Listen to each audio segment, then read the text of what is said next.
தருமபுரி மாவட்டம் பாப்பிரெட்டிப்பட்டி அருகே தென்கரைக்கோட்டையில் கிருஷ்ணதேவராய மன்னரால் 1600 ஆண்டுகளுக்கு முன்பு கட்டப்பட்ட மிகவும் பிரசித்தி பெற்ற மிகவும் பழமை வாய்ந்த ஸ்ரீ கல்யாணராமர் ஆலயம் உள்ளது.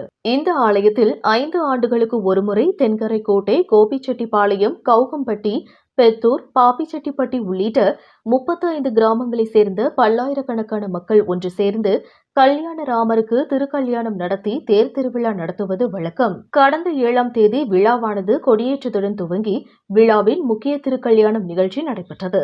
இதில் வேத பண்டிதர்கள் வேதம் வாசிக்க ஸ்ரீ கல்யாணராமர் சீதைக்கு திருமணம் நடைபெற்றது. இந்த தளத்தில் கல்யாண கோலத்தில் காட்சியளிக்கும் கல்யாணராமர் சீதையின் திருக்கல்யாணத்தில் திருமண தடை உள்ள திருமணமாகாத பெண்கள், வாலிபர்கள் கலந்து கொண்டு சுவாமியை வழிபட்டால் விரைவில் திருமணம் நடைபெறும் மற்றும் செவ்வாய் தோஷம் உள்ளவர்கள், குழந்தை பாக்கியம் இல்லாதவர்கள் வந்து வழிபட்டால் விரைவில் அவர்களுக்கு குழந்தை பாக்கியம் உண்டாகும் மற்றும் செவ்வாய் தோஷம் நீங்கும் என்பதாலும் இந்த கல்யாண நிகழ்ச்சியில் இப்பகுதியை சுற்றியுள்ள ஏராளமான பெண்கள் மற்றும் வாலிபர்கள் கலந்து கொண்டு கல்யாணராமரை மனம் உருகி வேண்டிக் கொண்டனர். தொடர்ந்து டிராக்டரில் அலங்கரிக்கப்பட்ட தேரில் கல்யாணராமர், சீதை தெய்வங்களின் ரத ஊர்வலம் தென்கரைக்கோட்டை, திருவள்ளுவர் நகர் உள்ளிட்ட முக்கிய வீதிகள் வழியாக வான வேடிக்கை, மேளதாள இசையுடன் சுவாமிகள் கொண்டு செல்லப்பட்டது.